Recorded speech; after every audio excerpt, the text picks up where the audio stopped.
Berlin, 1994. The building had been empty for years, but it still breathed. Wind slipped through broken windows and carried the smell of dust, mold, and old paint down the stairwell. The kind of place people avoided without knowing why. When the police forced the door open, the sound echoed upward, as if the structure itself objected. The body was in what used to be an office. No furniture remained, only outlines on the floor where desks had once stood. The man sat slumped against the wall, legs stretched out, head tilted slightly to the side, almost thoughtful. His eyes were open. That detail stayed with them.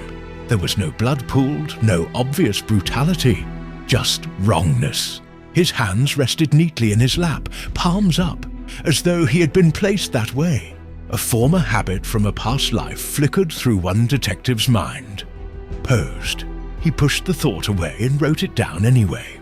The walls were covered in faint marks, scratches, numbers, words half scrubbed away. Old surveillance notes, perhaps, or something more personal.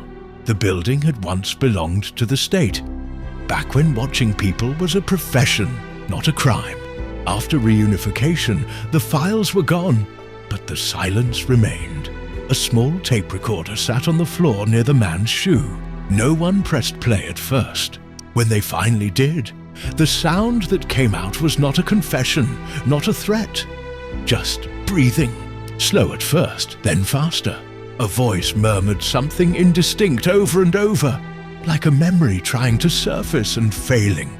The recording ended abruptly mid-breath. One detective turned it off and realized his hands were shaking.